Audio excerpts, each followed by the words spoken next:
heard around the world. We lose another great musician to drugs. Erik and Glenn debate. Who reigns more fearsome? Mass shooters or serial killers? So don't go anywhere. Sit down, relax, and enjoy the show. Coming to you from one of the most resourceful, independent, and badass generations of all time. Welcome to the Gen X Brothers Podcast. Join Erik and Glenn, two half-brothers that make up one hell of a show.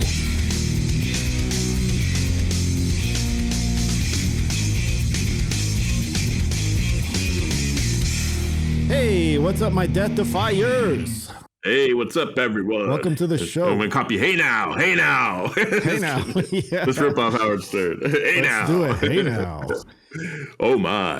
This is the Gen X Brothers Podcast. I'm Glenn, and this is my brother, Erik. We are the pod, and we are I am the pod, he is the cast. Or am I the cast and you're the pod? What do you want to be, the pod or the cast? The podcast.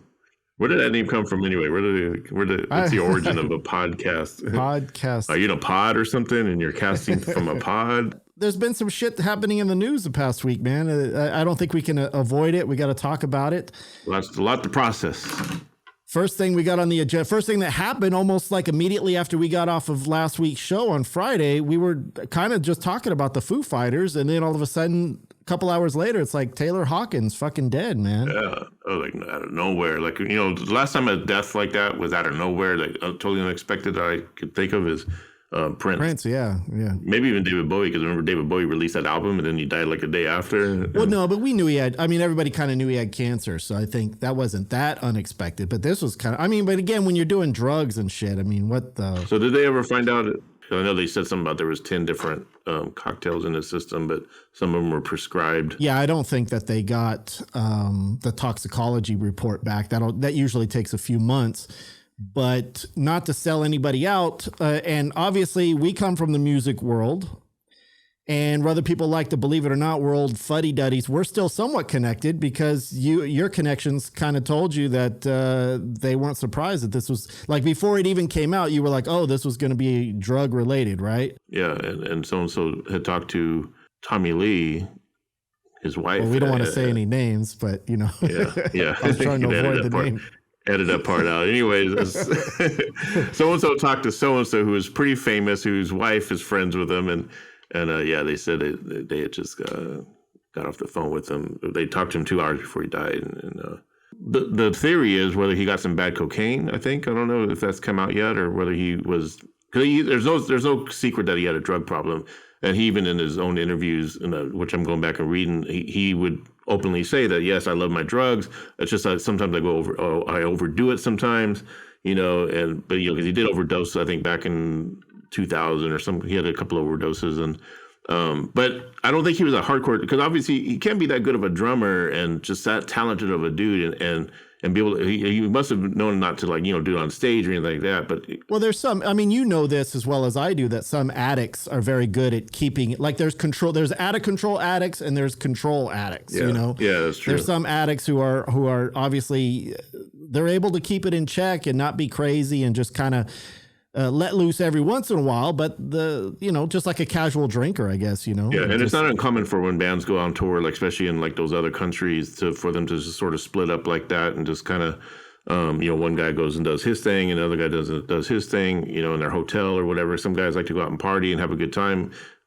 before their show. But from what I understand, I guess Taylor, he called in having some chest pains or whatever, and then when the band members came in and found him, they found him on oh wow, pretty much dead, because they wonder where they haven't heard from him or whatever, because they were going to go on stage that night, I guess, apparently, and they had just they were playing like Lollapalooza, like 3 different versions of Lollapalooza, with all in South America, and then that last concert they did before he passed away was like I think 2 or 3 days before. If he called somebody and said his chest was hurting. Yeah, he was having chest pain. So clearly then maybe, he's an old dude. We're all not young anymore. Yeah. Well, he was 50, which is surprising because he didn't look 50 to me. Like he was actually, because you see him in interviews, he's very let's think about Foo Fighters. I'm just starting to really kind of appreciate them more than what I've, kind of did in the past.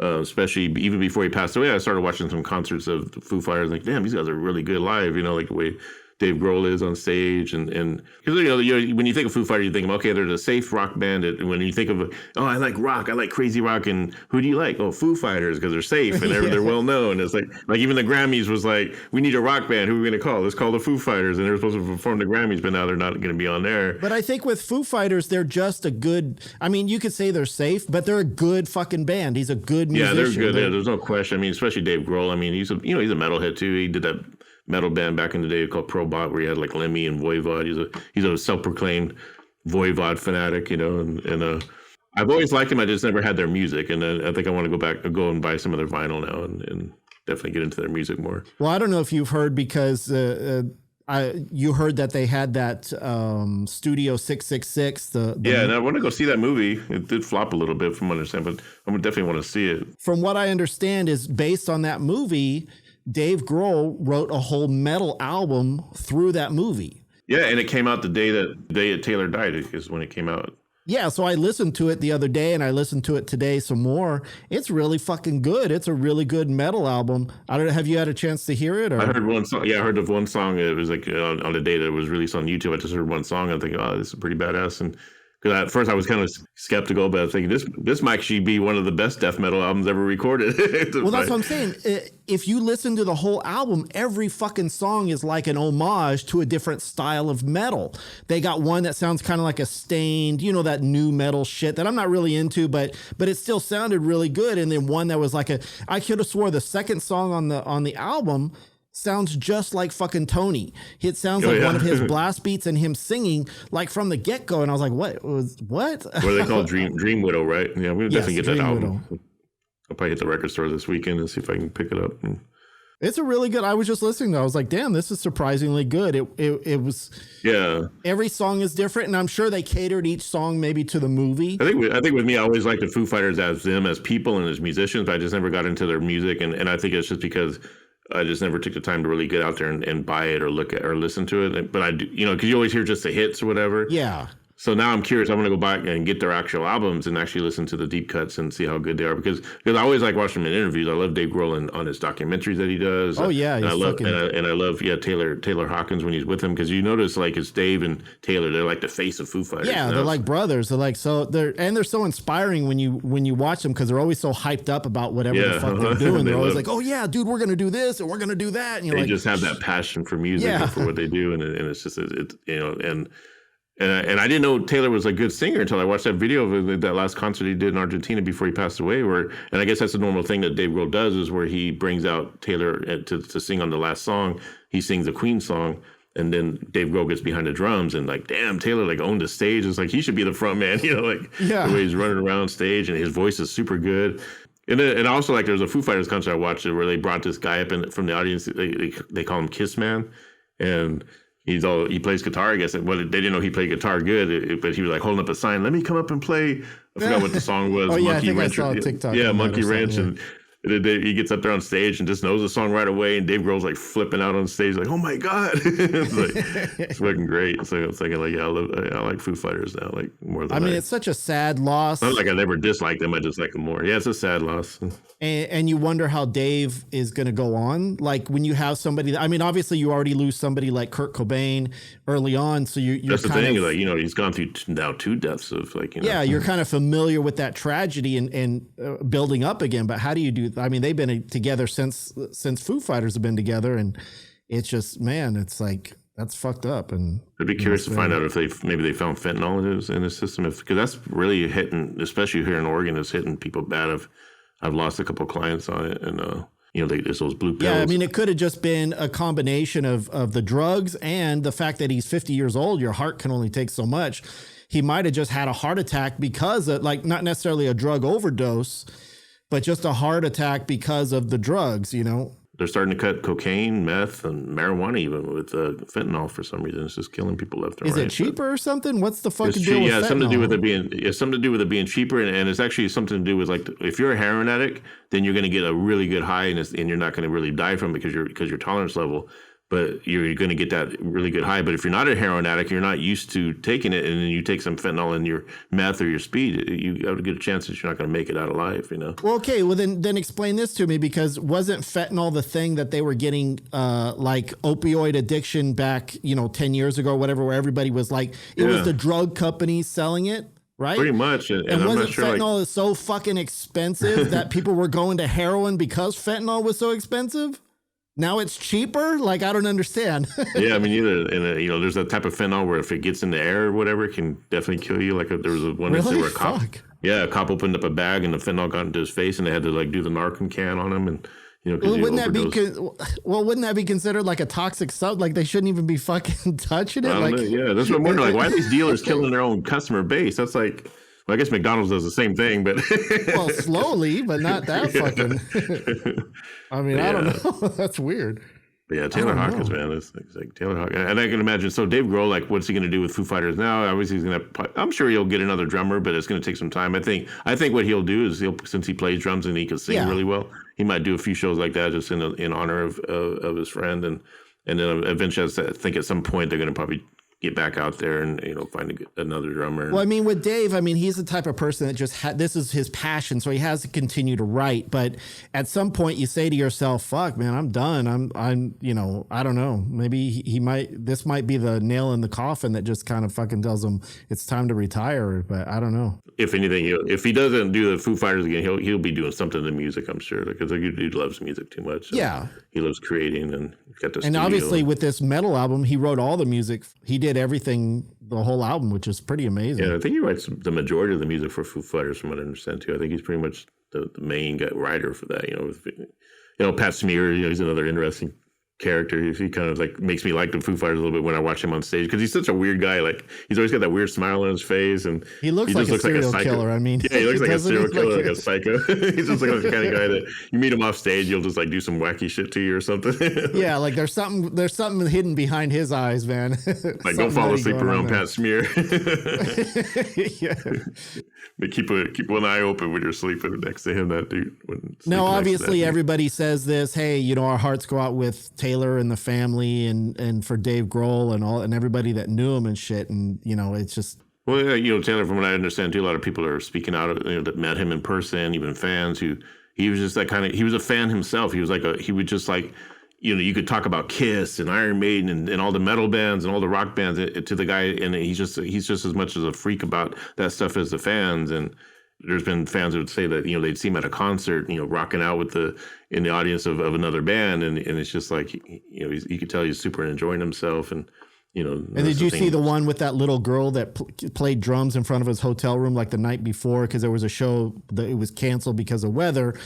And this little girl wanted to meet him, so she set up her own drum set outside of his hotel and started playing, and I guess he came down. But this happened the night before he passed away, which has got to be like somewhat fucked up for her, because it's like, I don't know, it's like a weird spotlight on a kid to have your hero like that and then die the next day and shit, That's got to be some heavy shit. Did you see Miley Cyrus? She actually ended up doing the show in place of the Foo Fighters the night that he died, because that was the night they were supposed to play that night, and then obviously he died, and Miley Cyrus had to fly in there and pretty much step in and do the show, and she did a big tribute of him, and she even cried, saying that she had just got off the phone with him like the day before, and she was looking to hang out with him because she was on her way over there anyway, and she was just sad that she didn't get to hang out with him one more time, because I guess they were like really good friends too. And she did a good job. She did a good tribute. She sometimes annoys me, but she's actually good when she's when she's good. Same. She's good, but when she's annoying, she's annoying. But she's also very good. much so. She's talented. Yeah.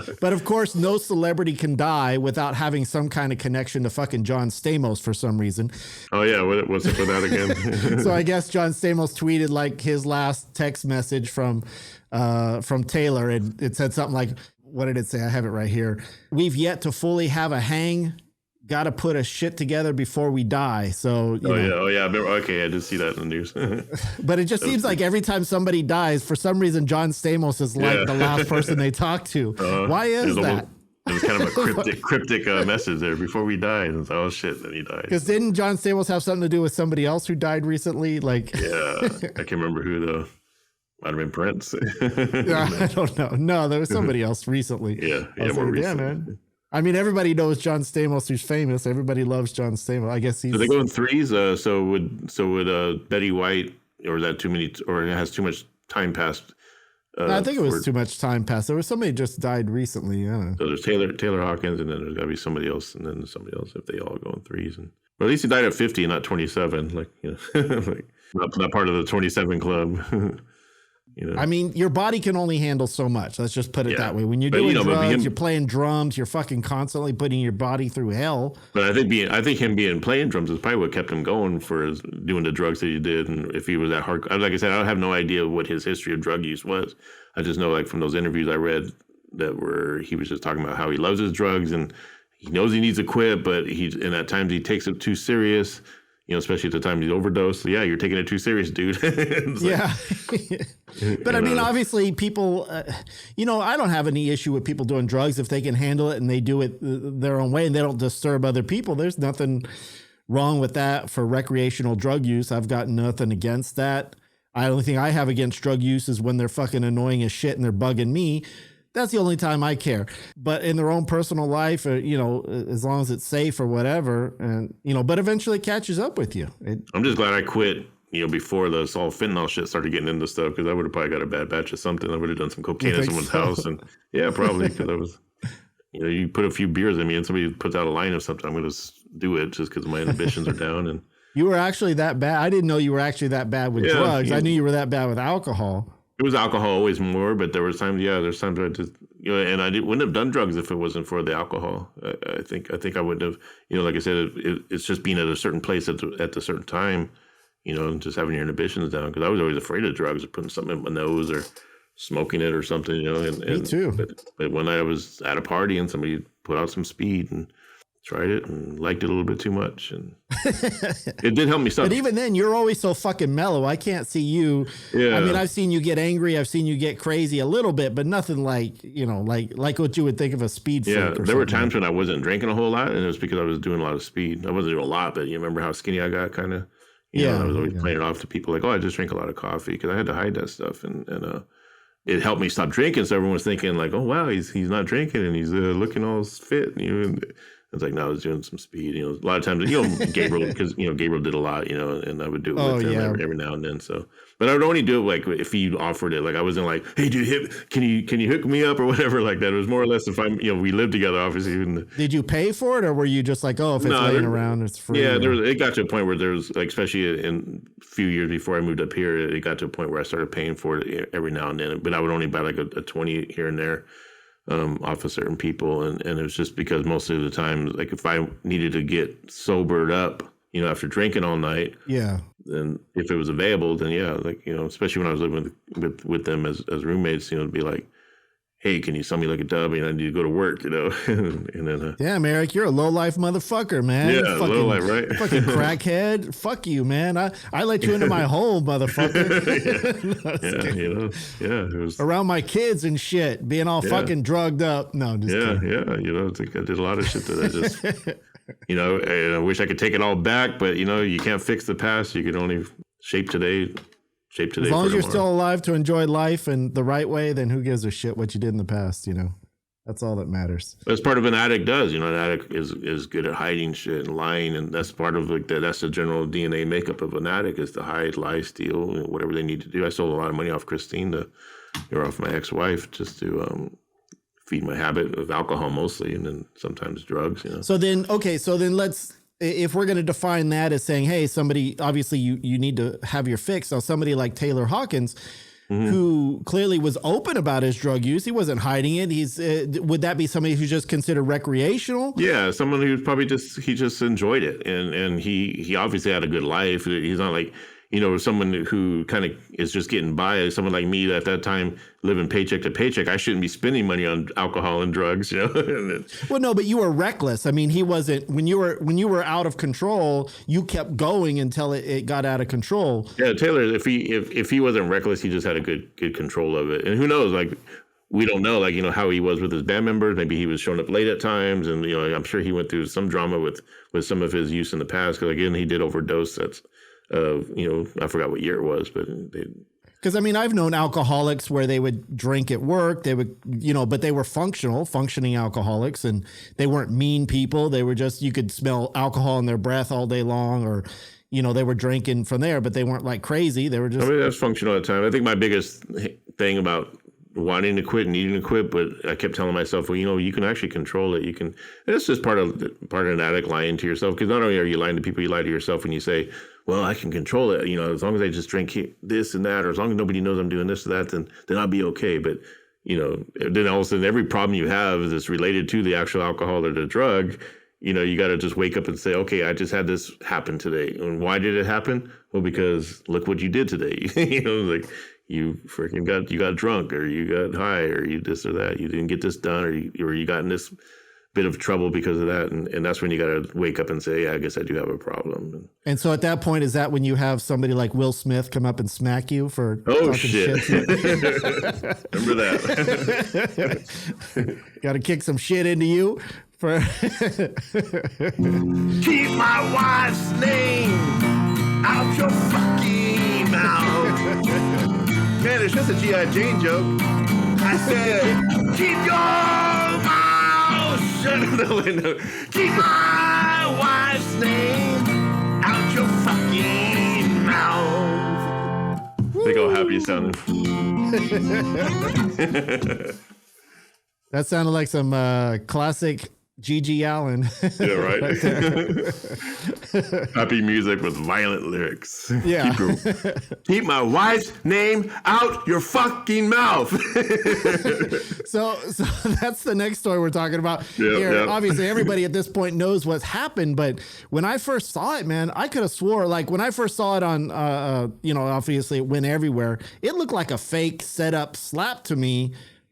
And then the more you see it, the more you think, oh, wait, I think that was fucking real, man. I think that was something that was. Well, I realized it was real when I started thinking, like, there's no way Will Smith would ruin his reputation, or even Jada Smith would even let Will Smith, because she's kind of like Sharon Osbourne to Ozzy. I think she kind of controls his career. And I don't think she would actually let him do that, because he's facing expulsion. He's facing taking an Oscar away, just so they can, Chris Rock can sell some tickets to his comedy show or whatever. Yeah, obviously he don't need no help with that. Yeah, the Oscars need help. It's Chris Rock. Chris Rock and Will Smith don't need help. So did you watch it? Did you watch it as it happened? Because I kind of did. Here's what happened: was I was on my way to the Journey concert that night, and I was just leaving the house. It was on Friday night or whatever. Or no, when was the Oscar? Sunday night. Yeah, Sunday night. Just leaving the house. And I see Chris Rock come up there to present whatever award. And all I saw was the sound drop out. And I'm thinking like, oh, shit, what's going on with my TV? But then I could see Will saying something, but I just figured, like the Oscars, they always have some kind of technical thing or something, or maybe someone horrible. Cusses. So I just figured that's what it was. So I left. And as I'm on the bus, then I see, because I turn it on my YouTube TV on my app or whatever to watch the rest of it. Because I did want to see the award for that documentary. I wanted to see if Questlove actually won, because that's a really good documentary, The Summer of Love. I don't know if you got a chance to watch that. No. It's on Hulu. But anyway, so I was kind of hoping that he'd win. So I log in on the bus, and then I hear Puff Daddy coming out saying, or P. Diddy saying, "Now, Will and Chris, you're going to squash this at the party." I'm thinking, what's he talking about? So then rewound it back, and I'm like, oh, shit, did this just happen? That's when I saw the slap. And I thought at first it was a punch, because it looked like a punch. Yeah, because it looked like one of those movie punches where he was like 5 feet away and he went like that, and then Chris went down. So I was thinking, oh, that was planned, man. Because with YouTube TV, you can actually rewind, because you have it on DVR or whatever, recording it. Oh, okay. So I was able to rewind it. But then all of a sudden, I get done, and then I'm thinking, wow, what just happened? And then all of a sudden I'm seeing memes, within seconds of memes and news stories, Facebook news feed. It's just like, Will Smith smacks Chris Rock or whatever, and I didn't know, like I said. So then I still heard just the silent version. So then I go on YouTube and I found the clip where actually you can hear Will Smith saying that, "Keep my wife's name out your fucking mouth." And you could tell just by Chris Rock's look on his face that he was pretty stunned or pretty shocked that it happened. That's what's hard to tell with Chris Rock, because he's got that same expression. It's hard to tell because he kind of has, when he's happy, it's kind of like, it's just like that. Like I was thinking, why is he so fucking it just seemed fake because of his reaction was so like if he really got hit, well, don't you think, like, dude, you just fucking hit me? Fuck you, motherfucker. Like, you think you would have went after him or something? Like, that's what I was saying. That's what I thought. I was like, well, that's kind of cool that Chris Rock actually kept his cool in a sense, because Either that or he's just Like, afraid of it. but you think 'Cause this you is look at- Chris Rock? He's like the shit talker of all shit talkers. You think he would have said, "Dude, what the fuck is your problem, man? Don't come after me."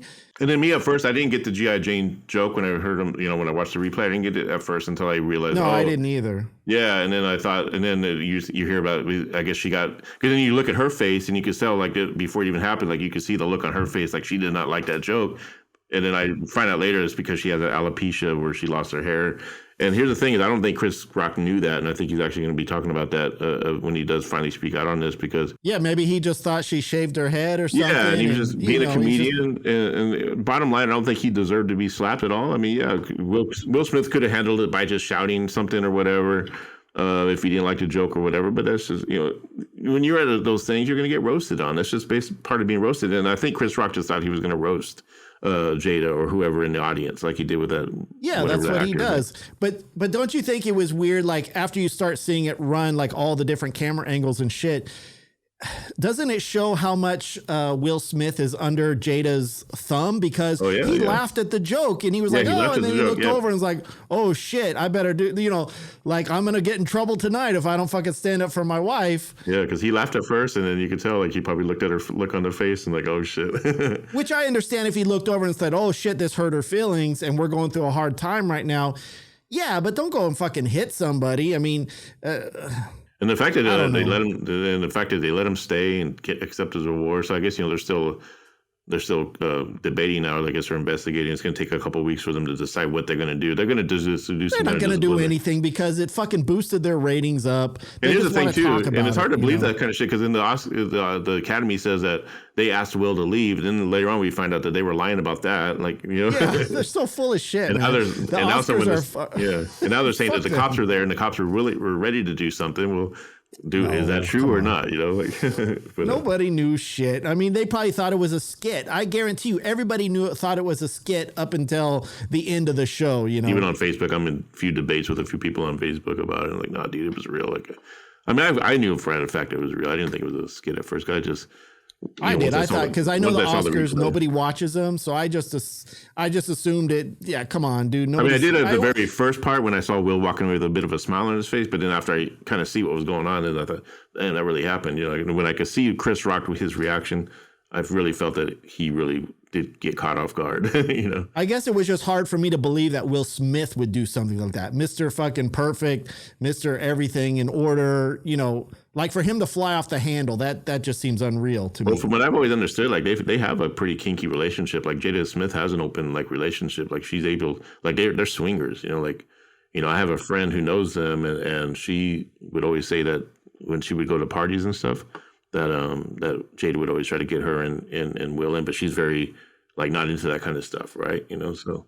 But I mean, if it's mutual and they're both into that, and that was 20 years ago. She was telling me that stuff. It's like, but there's nothing wrong with that if it's mutual. If both parties are agreeing, then hey, have fun. But there's also rumors going around that Chris Rock slept with Jada, and that's the reason why because I guess they've always had kind of a bad relationship in the past 10 years. It's always been kind of rocky between Chris Rock, Jada, and Will anyway. And I think that was kind of part of what set it off, just him making that joke. And then Will Smith just said, fuck it, I'm going to handle it the way he handled it. And yeah, I don't know if it was out of jealousy. Cause to me, this is my perspective is that, if they have an open relationship, then you're okay with her sleeping with people. If she's okay with it and he's okay with it, then I don't think they're jealous. Cause if you got jealous over something like that, then I think that's just fodder for fucking Christian people that think, oh, you should have values and shit. And they don't like the Hollywood scene of a couple sleeping together. But most swingers that are open swingers, they don't get jealous. That's why they're swingers, So why would he care or give a shit? I'm going to be curious to see what Chris Rock really does say about it, because he won't say nothing like he was doing his stand-up the other night in Boston, and he just mentioned that I'm still processing it. I'm going to talk about it at some point. It's going to be funny. It's going to be serious, but I'm just not ready to do it right now. And then the audience has cheered. And let me tell you something. That right there is precisely why I hate CNN, because fucking CNN ran the story like Chris Rock talks about the night. And I'm thinking, oh, did he say something important? Yeah. And then they just play the audio of him saying, I'm still like that's not fucking talking about the situation. That's just like you breaking news. That's just you explaining to your audience that you're not going to talk about it. You know, you came here to see a show that I prepared 6 months ago. You didn't come here to find out about that shit. And even there was like, I guess last night I think it was like some audience members said, "Fuck Will Smith," and Chris was like, "No." Like he shut him down. Yeah, he's trying to be diplomatic, and I don't know. I mean, Chris Rock is probably like, I don't get why they slapped me, but I don't give a shit. You know, whatever. If that's what you want to do, it's the greatest night of television right there. Yeah, and they said it did. Yeah, and they said it did boost his ticket sales for his comedy special or comedy tour right now with Kevin Hart, whatever. That's funny. I mean, that would have happened. That's just happened by default, though. Well, I think what's funny is like Jim Carrey and shit like that jumping on I don't know where he comes out of nowhere. Now all of a sudden he's saying he's afraid to do comedy because he doesn't want to get slapped. I'm like, he's not even a real stand-up. He's not like that type of stand-up comedian. You know what I mean? Like, yeah, I noticed it's mostly all white guys coming out saying Will Smith needs to be disciplined or that was wrong for him to do. It seems like I know, and then they're all saying it's a shame for black people that they hit it like too black. Like, who cares? It's just.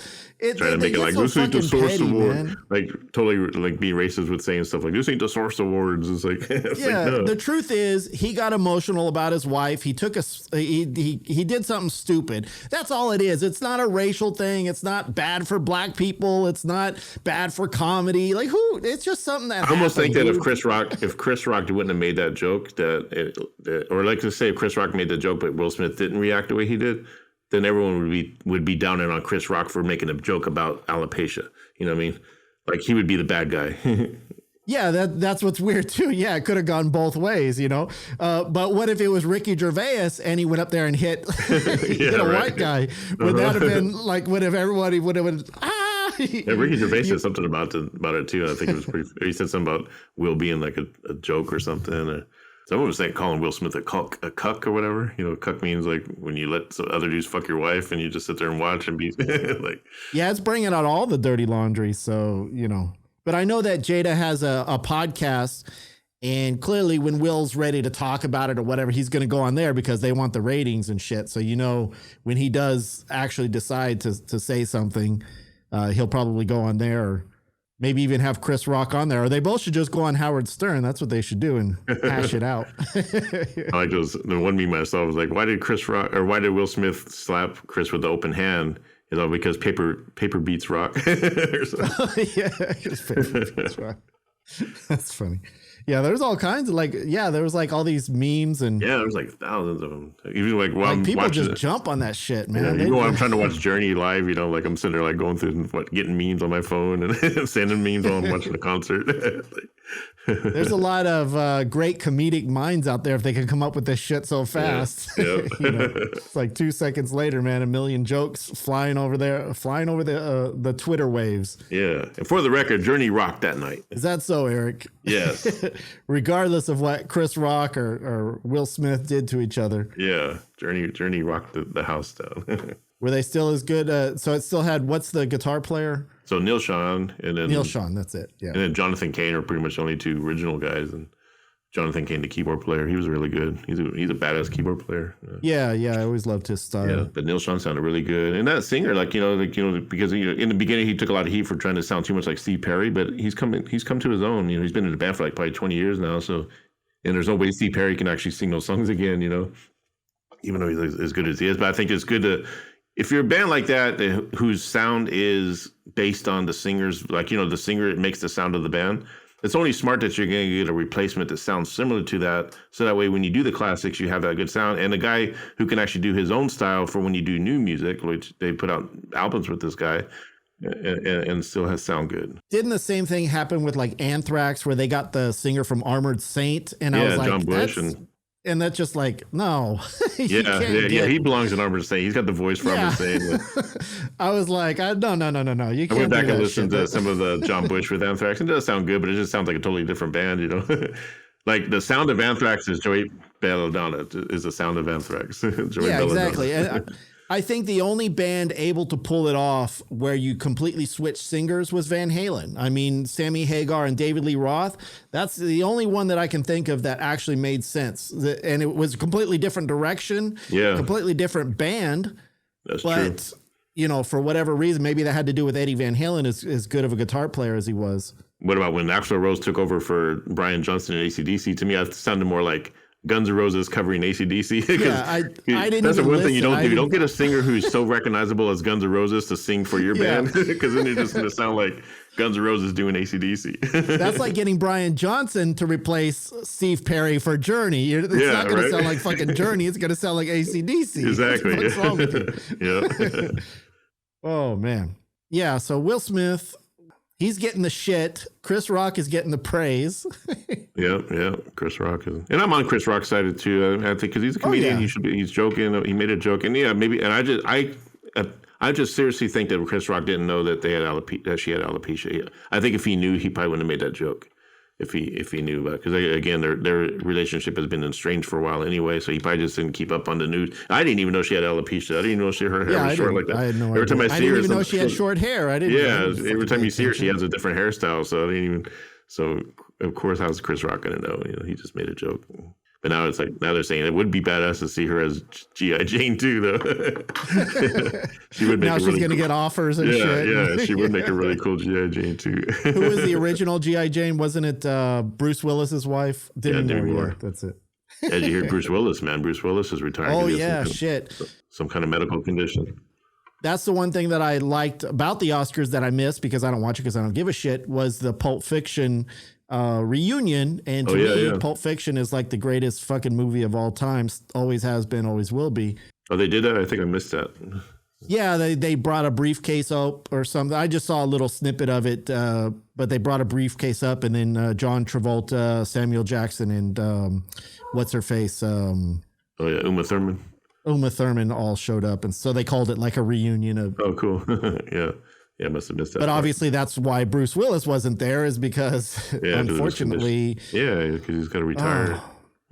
Fucking Bruce Willis, man. He's like, I remember him from a kid and shit. I remember him from fucking, what was that show, Moonlighters or something? Yeah, Moonlighting with I forgot what the chick's name was. Yeah, I love that show. I think I used to watch it with grandma or something. I watched it with somebody. Yeah, I think we all watched it. I can't remember what time stamp it was on, but Sybil it was Shepherd, when he still had hair. That's for sure. It was with Sybil Shepherd, the chick that started with him, which I guess I think they were husband and wife in real life at some point, and they got that show together. And like, I don't know why I like that show. I just remember as a kid, like, liking that show. I was like, oh, this is a cool, funny, like Bruce Willis was just funny, Yeah, and who could forget like the Die Hard movies, and then what's the other one he did? Fifth Element, the sci-fi one. Oh yeah, Fifth Element. That's a really good sci-fi. It was a really good movie. I mean, everything Bruce Willis has done has been pretty good. I mean, he's a great actor. I mean, but Pulp Fiction obviously is the be all, the end all. I went to a party once. It was at his house, but it was his wife. It was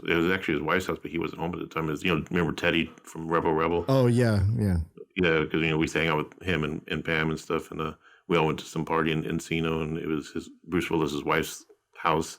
Well, I guess it was their house, but Bruce Willis wasn't there. I guess he was off acting somewhere, but.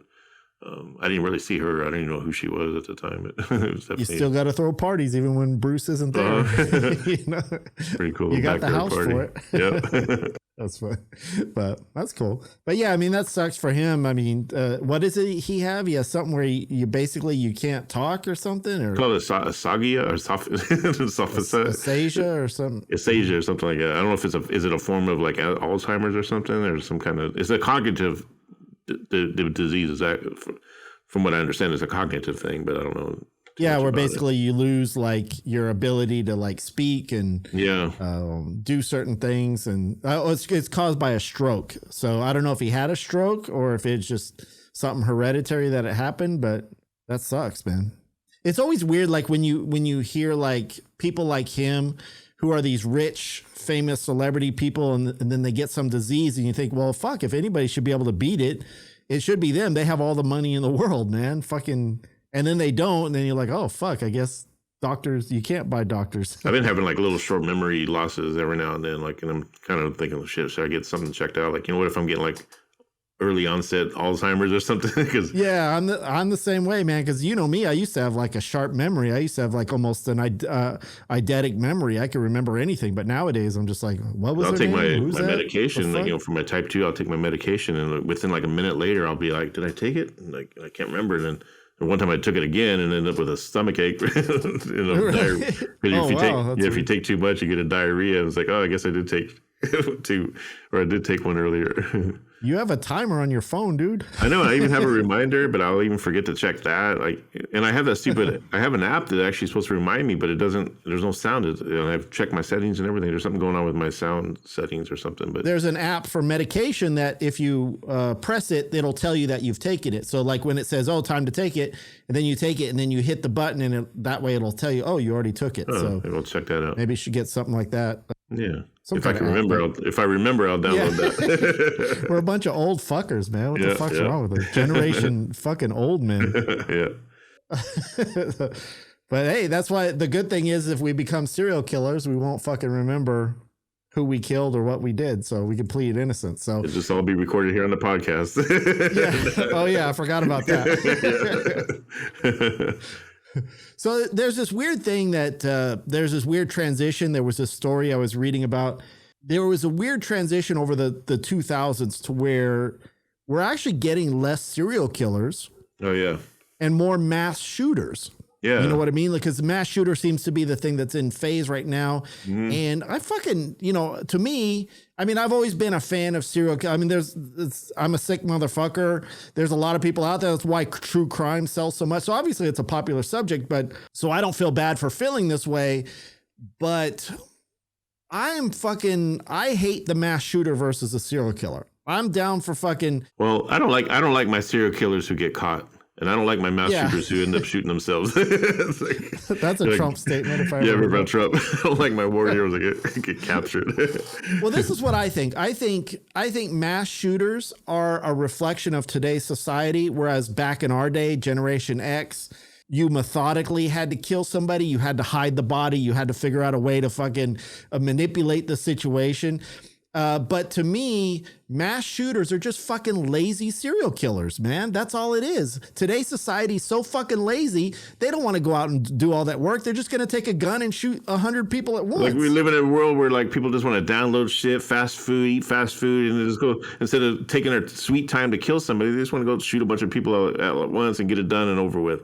And it's like, lazy we motherfuckers. We need if you're out there and you're listening, we need a new serial killer. It's been how long since we've had an actual serial killer in the news where they're hunting for the guy and it's breaking news every few weeks or whatever, saying another body turned up and they don't know who this guy is. Like the Zodiac killer or who was the last actual serial killer that we had that was like a mystery. I don't know. Do you remember that guy Glenn Rogers? Remember, were you in the band with Will O Wisp when we played McReds and that Glenn Rogers? He was actually at that bar and he met the chick and then he burnt her up and it was in Van Nuys. No, I don't. Remember that club McReds?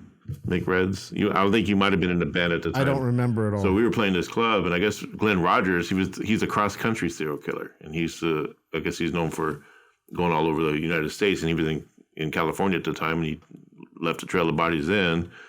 I don't know when it was, whether it was before we played that club or after, but it was around that same time. And all of a sudden he was on the news and because what he did was he met some chick there who was a bartender or waitress and he took her home and he took her into the apartments over on Woodman. Like, you remember those, the apartments we used to live on? Yeah. So it wasn't the same apartments, but there was apartment complex in that same area when I saw it on the news. And I guess he killed her and then he put her in a car and the carport where people park their cars. Yeah. Lit the car on fire and So is that why he got caught? Was that one or is that? I don't know. I can't remember. Or was how that he just got one caught. of the many things That was before they caught? That was one of the many things and so I don't know how they caught him. I have to go back and read up on this guy. But his name is Glenn Rogers. He's a cross country serial killer. But there definitely was some serial killers after him. I just can't think of who. And it's like again. Well, here's the thing: is in the article that I was reading is that in the last 10 years, there's only been maybe 100 serial killers, right? But we never don't know who they are, right? They know that they're active or whatever, or like in other words, they may have not have caught them, but they were clearly there's a pattern in the last 10 years. So it's only about 100 over the last decade, whereas. In the 90s, right, or even in the 80s was the height of serial killers. And in the 80s, there was over 770 serial killers active during the 80s. And then it dropped down during the 90s to like 600s. 670, and then 400, and then now, like I said, in the last decade, it's only been 100. So clearly, I mean, I guess you could say that technology with DNA and shit, maybe they're catching them quicker before they can get past 3, you know, because 3 is considered, you have to kill at least 3 or more people to be considered a serial killer. Anything 1 or 2, unless it's a mass shooting or like suicide or something. Remember back when I had that big snake, Xena, the big 12-foot, I had a 12-foot Burmese python. She was a Burmese. I was actually thinking about being a serial killer then if I can get that snake up to like 25 to 30 feet. Because my ultimate plan was, you know, you trap the person in a room with that snake, and then the snake will eat it, right? And then just shits it out, and you flush this shit down the toilet. There's no trace whatsoever of that person, man. You know? I mean, that seems like a lot of work. I mean, yeah. I don't know. That's why I ended up giving the snake away, because I forgot too much work, so I gave her away. Yeah, that's what I mean. To me, to be a serial killer is a lot of work. I mean, there's a lot of, push come to shove, I wouldn't mind killing somebody, but I don't want to deal with the aftermath and, you know.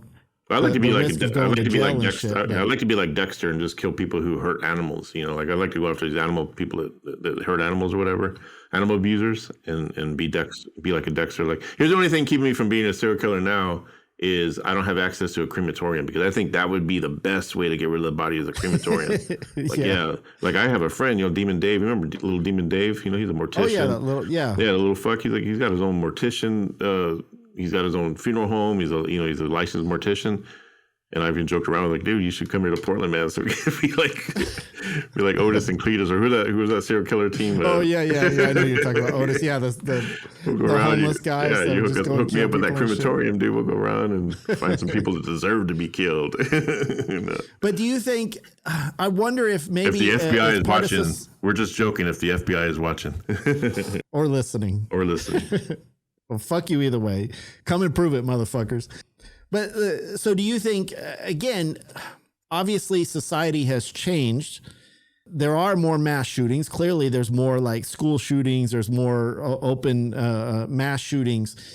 Are people just more like what do you think it is, the shift?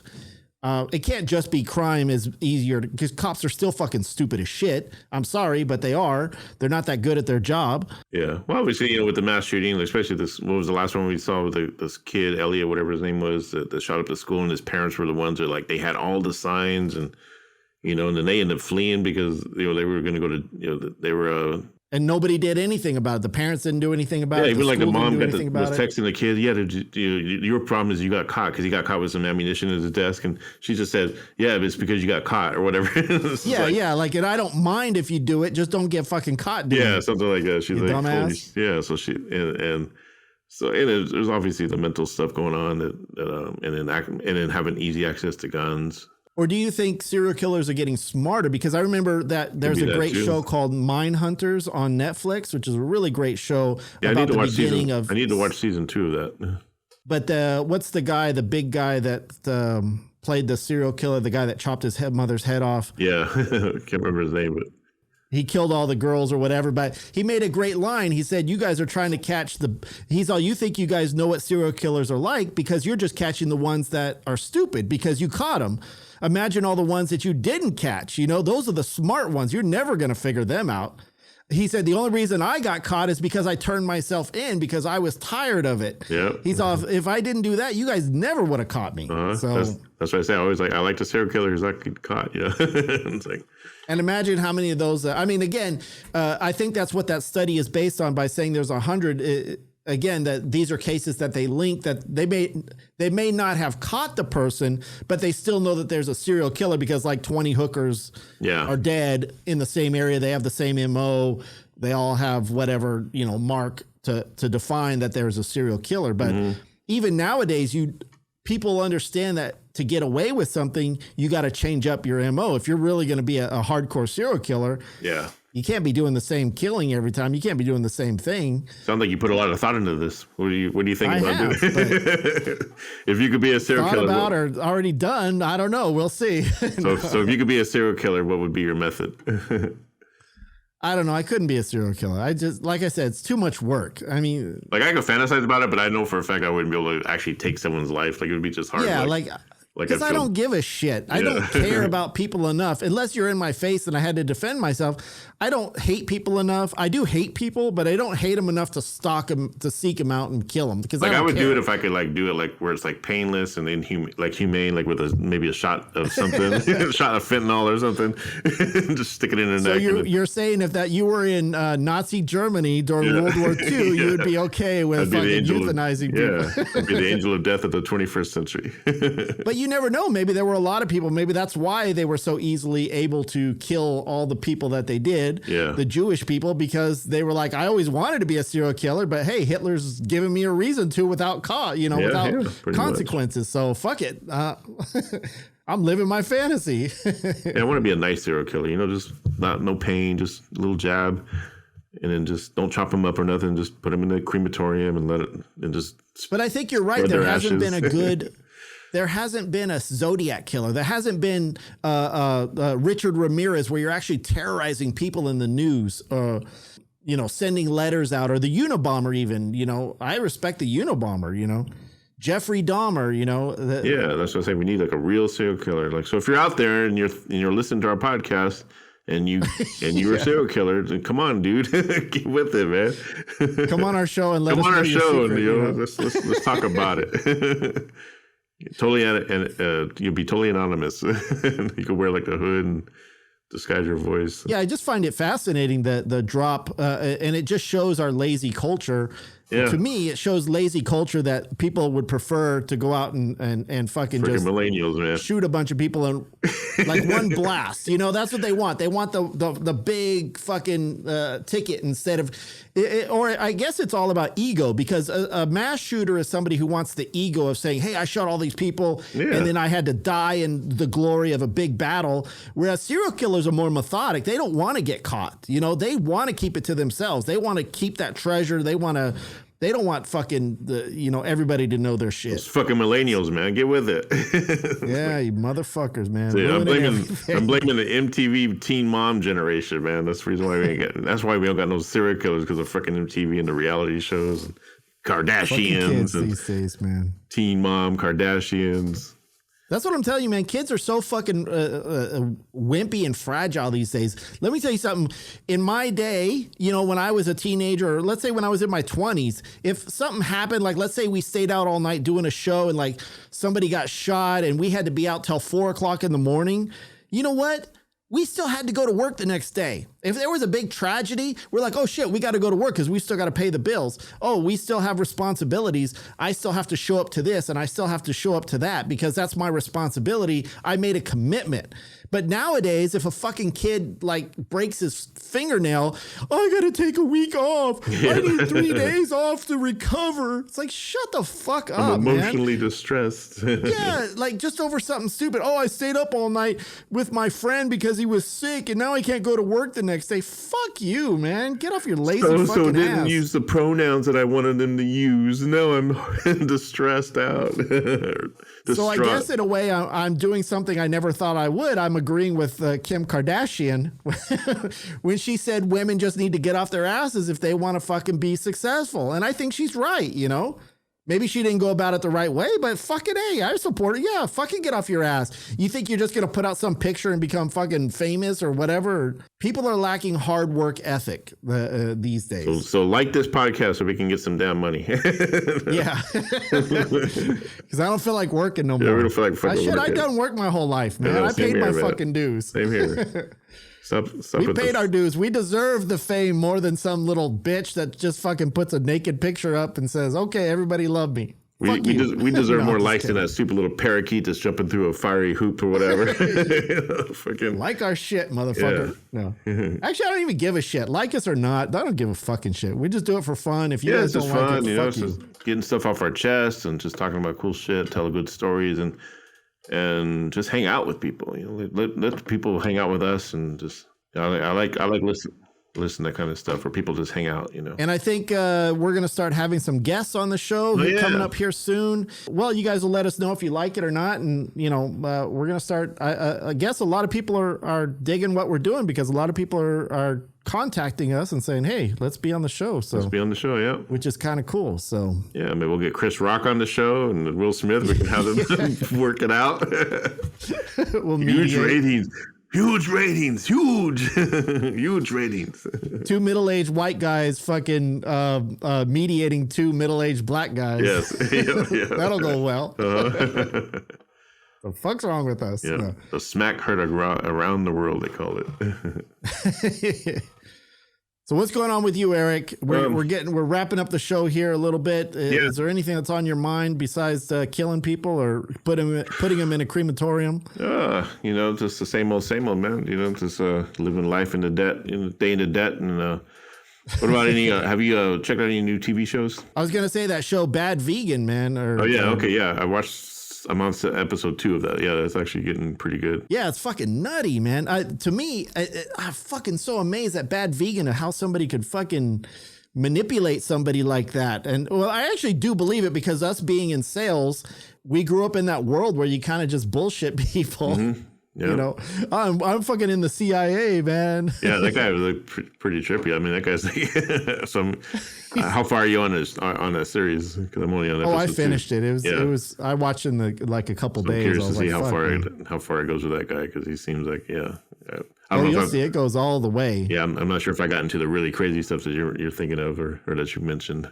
Yeah, I won't give away too much, but man, that guy's pretty. I mean, obviously it was in the news, and they say it from the very beginning that a vegan got caught with a pizza. It's surprising that she got caught, because she was on the run with both of them for embezzling money, because it got so out of control that he was taking money from her.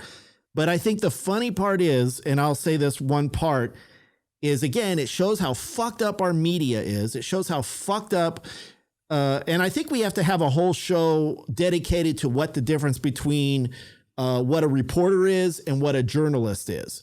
And a lot of people don't understand that difference. But it's funny that when the news reported it, they love the story so much about the fact that a vegan got caught ordering a Domino's pizza, and that's why she got caught when she was there. But the reality was, and they all knew this, she didn't actually order the pizza. It was the guy. She was still a vegan. She was still very, into what she was into, but they didn't want to face that fact, because they didn't want to see this nutty story. There's this big fucking nutty story behind the whole situation and why it happened, that the news media didn't want to see it. Only one guy took the time to uncover the whole situation, which is what became the documentary.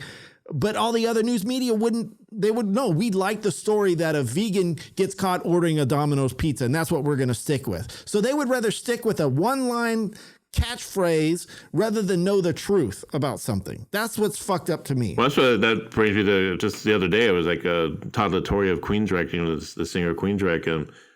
I guess he posted about this reporter or this journalist, rock journalist, that reviewed the concert of the Judas Priest and Queensrÿche concert, right? And so this guy ripped Todd La Torre apart, saying that he was lip syncing the whole time. Well, I watched the concert, and here's what it was. It was just delay. So when Todd did that scream in the beginning, and here's how stupid some of these people are. I guess I don't know if it's this generation that don't know like the difference between lip syncing and the actual special effects that people use on stage. Like a guitar player will use delay or chorus on their guitar. So it's no different than a singer using a reverb or delay to enhance the sound for the audience. It's not by no means is it diminishing the capabilities of the musician. So this guy Jay Nada is his name. He's writes for the Alamo True Metal, and he claims to be this like total metalhead. Knows his stuff. He's a rock journalist and this and that. But he's accusing Todd of that, and Todd went on and ripped him apart and all of the fans. Well, has this dumb fuck never been to a fucking fireworks show? Because you see the fireworks explode, but you don't hear the sound until it travels to your fucking ear. You dumb fuck. boom. And then all of a sudden you hear it, you see it, and then you hear it because sound travels. Exactly. Just because when you watch the video, Todd's singing, he's doing a scream, and then he pulls away the mic as the scream is still going. Well, that's delay. But he still yelled. He still did a good, like, maybe 20-second scream of that. It's crazy. As opposed to like someone like Dua Lipa, the pop singer who drops her mic and the vocals are still going. Yeah, there's a huge difference. And the audience doesn't even give a shit. They're just like cheering her on when she picks up her mic. I was like, that's stupid, man. People are actually paying thousands of dollars to watch this chick freaking lip sync, man. It's just like, it's crazy. And even when you watch like the Macy's Thanksgiving Day Parade, you could tell all those people are lip singing because it's fucking freezing cold outside, and you can see that it's this perfect sound when there's no air coming. Like right now, there's air coming through a fucking mic when you sing. That's just what happens. And the difference between that is in a studio, they take that air out, and you can hear that difference between a live show and a fake show or a recorded show. I call her Dua Lip Synca. But yeah. But I don't know. Anyways, that guy's not a journalist. Man. And some dude was like, well, he's writing from a journalist's perspective. And, no. Then a journalist he would fact check himself before putting out a damn slanderous defamation of a review. He's a sensationalist. Listen, rock journalists aren't necessarily hard-hitting fucking journalists. Yeah. They're just reporting on fucking drunk-ass drug addicts and people fucking performers and shit. Yeah. So they're not really that much of a big deal, but they're going to write the sensation because that's what people are buying. You would much rather buy a tagline that Queensryche is lip-singing than, hey, he did a good stream. Rob Halford had reverb on his. Rob Halford had delay on that same concert. He had delay on his vocal too, but he didn't say nothing about that. I think he's probably a disgruntled Queensryche fan that's just pissed that Jeff Tate's not in the band, and he's just like. Well, it's even like when I saw Kiss live, their last tour a few years ago. It looked that way too, that they were, but no, they weren't. They're just a tight fucking band. You think Kiss is lip singing, you think they're faking it. No, they're just that fucking good because they've been doing it for fucking 40 years. They're good. Yeah. And Paul's voice, it goes out and stuff. You can hear it. Like, he's not lip syncing. His voice is going out in certain areas. I saw the first night of the tour in Portland. That was their first show. And yeah, you could clearly see that by the end of the night, he could he was losing his voice, because he wasn't used to it. He's got to build up that muscle again. There are some bands out there that use tracks, and it's just like that just cheats the audience. Like, especially if you're a rock band, just be rock and just be real. Don't be using fake tracks just because you can. Well, I think there's a difference with like having a backing track. Like obviously, if you don't want to pay, like some people can't afford to have backing vocal singers. That's a lot to put on tour. 3 girls singing, so it's just easier to put it on a track. You know? Yeah, like that's fine, but the band members should just be real. They shouldn't be serial killers. That's serial killers. Serial killers shouldn't be lip syncing. They should be. There should be a reporter serial killer. Like, why is there no serial killers that are like hitting like high end, like somebody famous in government or somebody famous on TV? Like, I mean, I'm not condoning it, but why isn't there anyone like kill celebrities? Like in anime, you see a lot like there's always like a killer that goes after a certain target, like all the top officials of the government or something like that, but you never hear about that in real life. Yeah, or like celebrities, that'd be kind of cool. Child actors. I guess maybe it's too hard, Yeah, maybe it's too hard. Too much security. Homeless people are easier to kill. Actually, that was that one guy in New York that was recent. Wasn't that guy like shooting homeless people? Oh, yeah. Did you hear about that? I heard something about that, yeah. But again, it's hard to get away with because he was only out there for 2 days shooting people, and he was on camera because there's so many fucking cameras. They caught him within a couple of weeks. So I guess it's a hard job to be a serial killer these days, man. It's a tough profession. Like pimping ain't easy, serial killing ain't easy. Got to keep that serial killer hand strong. We're some sick motherfuckers, man. I don't know. I have no regard for life. I understand life and death, and I have. If we really want to find out how sick Erik and I are, let me tell you a small little story. Uh-huh. And I don't know, maybe I'll have to edit this out, but on 9/11, let me tell you something on 9/11. I was in Maine and I was in my office, and Erik was in California in his office, and we work for the same company. And instead of getting upset when the towers were coming down, no, Erik calls me and he says, dude, I was fucking expecting something like this. It was just a matter of time. And I was like, yeah, you're right. So we had a fucking hour-long discussion as people were getting killed and murdered in the Twin Towers about how America deserved it because we're fucking invading other countries. We didn't give two rats ass about 3,000 people that died. I'm sorry, but we didn't know them. We didn't. And then when I went to the people that I was living with at the time, and I went there and everybody was crying as they were watching it. And I'm just sitting there thinking, why is everybody crying? Like, I don't get it. My brain just doesn't fucking work right. I'm sorry. It just doesn't. Yeah. Yeah. It took a while to process. I apologize to those people with feelings, but I don't have any. I don't have any emotion. I'm just fucked up. I was just back. I had a couple callbacks that were in that building that I was going to make some good money off of those toner cartridges. Going to call, yeah, Mr. Oh, damn, he was one of the ones that.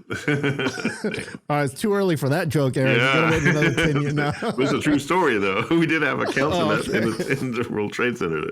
No, but I didn't really have any callbacks from it. But but it is funny because when we used to get the leads for to call people for when we were selling telemarketing and shit, they would go by block. So I would imagine there was a whole block of like the Twin Towers of all the businesses in there that somebody had that was like making calls that day.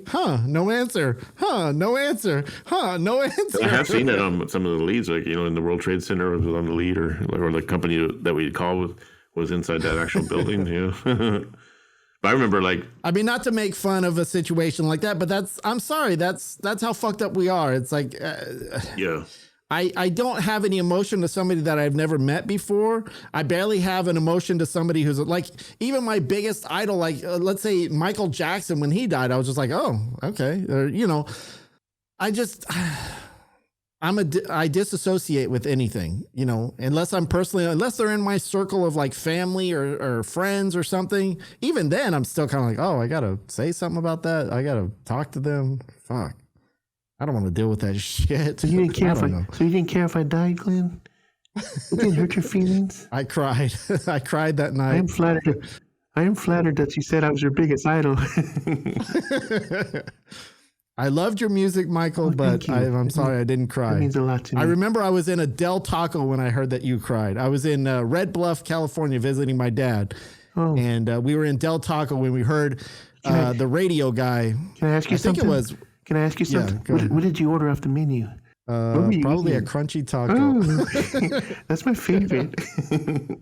You want to know what I was wearing too, Michael? Yes, you motherfucker. Exactly. What were you wearing? What color underwear did you have on? I was too old for you at that point, Michael. Oh yeah. That makes sense. You know it. I don't know it. You know it. Oh shit! God damn! Oh, we're talking about TV shows. There's another. I just want to shoot it out there real quick. You should watch Atlanta on Hulu and FX. It's a really good show. Atlanta. Yeah, it's with the Childish Gambino guy, that Donald Glover. See, I can't watch anything with him without thinking of Community. Yeah. Even his music, I can't take it seriously. Yeah, I see is him and the other guy. Yeah, I think he's really good. He's a good actor. He played like. Yeah, he's great. I love him. I mean, I loved him on that show, but I can't see him as any other character other than the guy on Community, like a little college kid. I got into it a couple years ago, and I've been waiting for season 3, and it took him like 2 years to finally put out season 3, but. It's just funny, like, because they get into these weird situations, like, this last episode I watched, they're all in Amsterdam or whatever, and like they were just walking around. It's him and his cousin, which is like a rapper named Paperboy, and he's kind of like the main focus of the show. He's like this underground rapper. They have to go around and try to play different places, and he's they get screwed over, this and that. So they're in Amsterdam, and they're walking down the street, and it's like they see this little kid on the back of a bicycle with blackface on, and it was like tripping out, and I guess one of the locals were like, "Oh, don't worry, that's a tradition. It's a Santa Claus or Satina's Claus or whatever they call it." Oh yeah, because of so the kids fall down the chimney or whatever. But he said the reason why their faces are black is they fall down the chimney, and I was like, "Oh, so that's the reason it's black." Okay. You sure that's the reason why it's black? But then you go, and then Big Boy is ready to play on stage because he booked his big old gig, and they're about to go out on stage, and the whole audience is in blackface because they're all celebrating that holiday or whatever it is. And so Big Boy's like, "Fuck this, I'm not playing here," and then they fucking cancel the show, and they're running out before they get their because they owed money and all this shit. But this is funny, like they have this one friend that like just says a bunch of weird wacky stuff, and I feel like it's like Seinfeld. But do they actually show him in blackface on the TV show? Yeah, like all the white people, whatever, because they're in Amsterdam. I guess, and the whole thing is, I guess that's a tradition in Amsterdam. It has a totally different meaning than when people wear blackface here. Well, yeah, of course. Yeah. But the reason why I say is because I remember an episode of The Office where Dwight dresses up as like the Krampus character. Yeah. From Germany, and one of his little thing is like a boy dressed in blackface, and he was going to have his one of his people. It wasn't his cousin Mose, it was somebody else. Yeah. But I know in the original episode they showed him in blackface, and he's coming into the parking lot to go, and they were, Dwight, that's wrong. You can't have blackface. Yeah. And then he calls him, oh, please cancel it, right? So in the new, when I watched it recently, because I rewatched it, they cut that part out where it actually showed him in blackface. Oh, yeah. They cut that part out. So they no longer show that, I don't know, because of the current climate or whatever, but I'm surprised that they were allowed to show that on the TV show. Well, yeah, and the show does take a lot of chances. It takes a lot of risk, and they touch on racism and stuff, but they do it in such a smart way where you're just like, you just get it, and there's a lot of funny parts, and then all of a sudden something serious will happen, like something violent will happen. You're like, holy shit, where'd that come from? And then it's just a really good show. I think it's actually one of the best shows on TV. I think you should maybe check it out when you get a chance. So it's called Atlanta. Yeah. Start with season 1, and season 1, each episode I think about a half hour long, and then it's just, this new season, it seems like the episodes are longer, like 45 to 50 minutes longer. So did they kind of take a hiatus because of COVID? Probably, yes. I'm thinking like it took a long time to come out with the season 3, and it's just one of those really good. It kind of reminds me of like, you know how Louis C.K.'s series was, where like it's real, everyone kind of talks like real, like they're kind of low key talking, but it's funny at the same time. It's kind of like that, kind of shot in that kind of way. It kind of reminds me of like this could be like Black people's Seinfeld or something, because it's just because it's like a show about nothing, but just everything weird happens, and it's just kind of wacky realism. And I love Big Boy. He's just like, he always has that look on his face, like he just wants to, like he just doesn't give a fuck, or he's always annoyed or something. Like people are always annoying him, and he's just like. Well, that's one thing that annoyed me about the pandemic is, right, because all these shows are being delayed. So like Raised by Wolves, there's all these shows that finally come out with new seasons after like 2 or 3 years, and I don't remember anything that happened, and now I got to go back and watch the whole fucking, because I'm like, I started watching these shows that came out, and I'm like, wait, did I miss something? Did I miss a whole fucking season? I don't remember that happen. Wait, what is going on here? Either my memory is really fucking going and I do have Alzheimer's, or I'm the I same gotta way. rewatch all these fucking shows. Another good show is it's for network TV, which is I'm surprised, because network is hard to find a good show on network TV like NBC or whatever, which I have my shows I watch. So horrible. Yeah, but the thing about Pam, it's actually really good with Renee Zellweger. That's actually a good one. It's trippy, and at first I thought, because you see Renee Zellweger, she's an attractive lady, and I saw her like last year at the Oscars, and she's real thin, and she looks like, she has a look that you know it's her right away, but you see her in this, and I thought that's how she looked now. I was like, wow, she's put on a lot of weight, and she's looking old, But it's actually that's what I thought too. But it's a fat suit and shit. That's how good the technology is. It's like, damn, fat people are gonna be out of a job, man, because you could just make people fat. I'm gonna be out of a fucking job, man. But I thought she had some weird mishap with plastic surgery, and that's why she looks all weird now or something like. I guess not. I thought she had plastic surgery back a few years ago because her face looked kind of different. She was thin and everything, but like something happened where I know there was some story where something. Yeah, then I saw her on some show the other day doing an interview for the show, and she looks back like how she normally looks, like all normal. But well, maybe she got a new role. She got some extra money to hire a better plastic surgeon. So this is based on a true story. It's about this chick that kills her best friend and pins it on her best friend's boyfriend or husband or whatever, just so she can actually get the or she somehow got her friend the right to put a trust fund into her name or something, or a settlement in her name. And then she kills her best friend's boyfriend, and then it goes from there. Like, so, but she's very conniving. She's very like a trippy like personality. Like she's always sucking on a soda or something like that. And this is like, but I guess it's based on a true story. But it's just so wacky. Like, how could that be true? Like, how could this really happen? And it's supposed to be one of those limited series, so I think it's only gonna be like one season. But it's pretty good for being like a NBC show. Of course, I'm a sucker for all those dramas like Law and Order, Chicago Fire. I watch all those shows, and Chicago Man. Yeah, I don't know. There's a lot of like network shows that I just can't stand because they all have that standard look and feel and like pacing, and it's just annoying. You're just like, oh. Well, I think because grandma raised us on soap operas, so some of those shows are kind of soap operas. So I get into them, like especially Empire. I got into that on Fox, and that ended, because it's kind of like a soap opera. There's something that there's something about lighting with me that pisses me off. If a show isn't lighted properly, I can't get into it. Like there's that new show that's based on the Vikings, with Ragnar Lothbrok, but now it's Leif Erikson. Yeah, so it's like a spinoff, right? Yeah, so it's like the next 100 years later. It's like the next, where Leif Erikson discovers America and all that shit. But I can't get into it because the lighting is so fucking horrible. They shoot it in such a bad way that it bugs it doesn't look real. Like Vikings, what made it so cool is it looked like a real time period type of piece. But this looks like a studio. It looks like bad. Oh, it just fucking annoys the shit out of me. I've been wanting to watch that just because I didn't know this, but I heard that somebody had told me that Mayaker, like one of my favorite singers, and she's Amelie Braun is Mayaker. Blonde chick that sings really good. I guess she does like the theme song or whatever. So, or she's in the theme song. Or I think she even plays like a small part in the series. So I kind of want to see it just for that. But I'm just thinking, do I need to catch up on Vikings? Because I think I'm only on season 4. No, it has nothing to do with that. It's just the Viking lore 100 years later. So, it's again, I watched the first episode and I couldn't get into it. I don't know if the acting it didn't mesh together right. I don't know. Yeah, maybe I'll check it out. For me. If anything, I'll just listen to the theme song on a YouTube or something. Yeah. I'm always looking for numericer. So that's our picks of the week, motherfuckers. Yeah, go watch your shit. Check out some. And report back to us. Yeah, Atlanta. The Thing About Pam. And if you guys have any show suggestions, something we should be watching, especially because we're old fuckers and we don't know any better. So if there's some new show that's out there that we're not familiar with, email us at genxbros@gmail.com and let us fucking know, man. We'll talk about that shit. Well, I'm always open for something new. Me too. God damn it. Me too. Actually, I'm not. I hate everything. I hate all of this new fucking shit.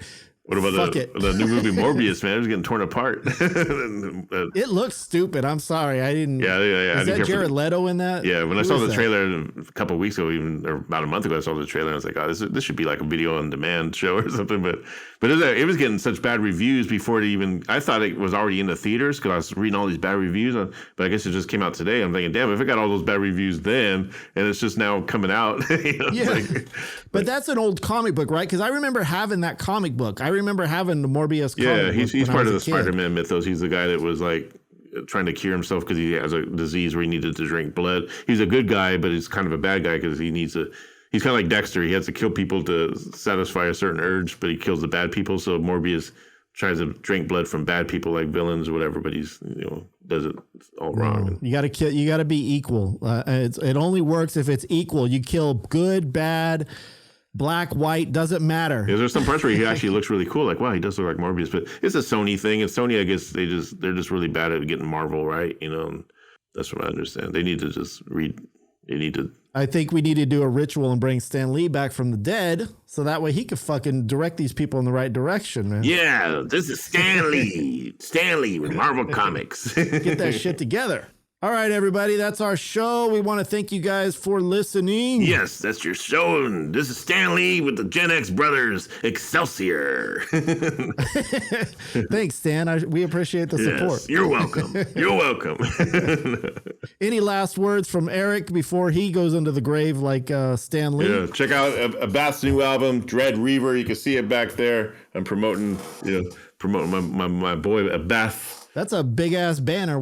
Is that a banner or what the fuck is it? Yeah, it's a banner and it come with a CD, dude. It came with a CD digipack. And it was actually folded up and it's like a big old long banner. I actually like the banner. Is that like a bar across there? What the fuck is that holding it It's up? funny how I did the bar. So you get the banner with the CD, but it doesn't come with the pole, right? So that's a Swisher mop. I was able to take it apart and like the Swisher mop that I don't even use. If you look at my kitchen, you can see I never use it. So, but I thought, okay, I could. Cause I didn't expect it to be that kind of a banner where you had to put a pole in it or something, to hang it up. And, like a flag. Yeah, like a flag pole. Yeah, like it looks cool. That's a best. I mean, but it looks cool because I like that little cutout. The way it looks like something that should be on the side of a castle or something. Yeah, it looks like a flag. It's all shredded on the bottom. Oh, okay, cool, nice. Cool. Yeah, and it came with a CD, which is kind of cool, like a CD box, a little box. Damn, good thing you bought the CD and not the fucking LP. Well, I got 2 versions of the LP and the CD.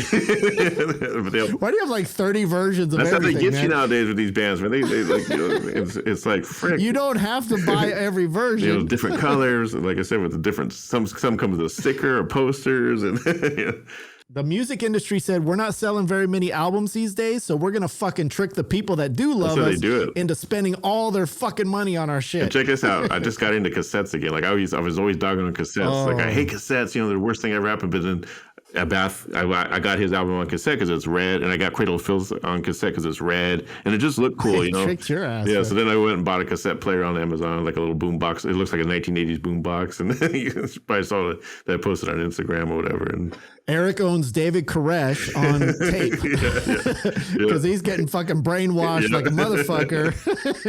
Jesus is coming down from heaven to bring you a cassette tape. So then the other day I bought Wasp's first album on cassette. Like I found it on Etsy for like $10. Why? I don't know. Why?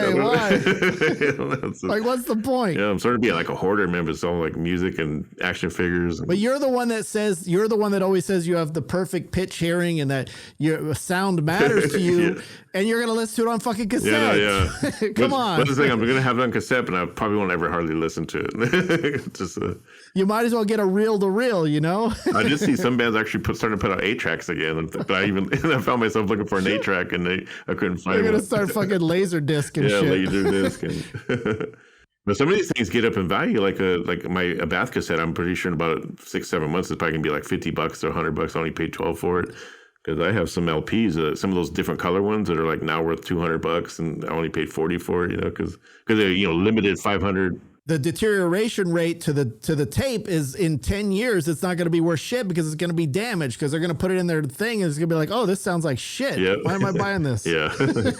I told myself I'm not going to buy no cassettes. And also it was the Cradle of Filth one that got me because it was like red and blood red, and it's just the way it looked all nice and sleek. And then I got the Bath one. If they're going to sell it on cassette, they should at least add it's like an action figure or something. It's like you got to add something more to it. Yeah, like you do with the LPs and the CDs. Some fucking warehouse is sitting around with like 8 billion red cases of cassettes, and they're like, how the fuck did we get rid of this? Oh, let's just have some bands put out special issue and shit. That's how they get us. Oh man, I guess you got to make money somehow. Poor musicians. I guess it's fun to collect too, in a sense, but it's like it could be expensive and. Yeah, I mean, if it's a collector's item, I guess that's the point of it. You're not going to listen to it. So I did see my record collection. I did a little bit of an appraisal on Discogs, and it says my record collection so far, at a minimum, it's worth $8,000, but to a maximum, if all my records were in near mint to mint condition, be worth $20,000. Damn, Eric, that's your retirement fund. Yeah, and right. shit. And I'm going through some of my records, and I see something like, wow, that was worth the most expensive one I have I can't remember which record it was. I think it might be a Slayer one, but it's worth $225 now, and I only paid like $50 when it came out. Damn. Yeah. My Kiss one, I had a Kiss bootleg, Kiss My Axe from '78. I paid $120 for it, but that dropped and it's down to $50 now. so you do lose. See, now me a little bit. See, I did something different. I bought when the pandemic came out, I bought Moderna stock when it was only $23. Yeah. And at its height, it went up to $400. So I made like $20,000. Yeah. See. Yeah. So records and stuff is my stock. You made $200. Because he's paying my light bill that I'm behind on. Yeah. You got to pick and choose your investments there, buddy. No.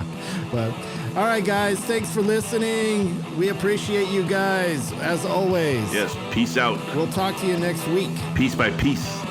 Out.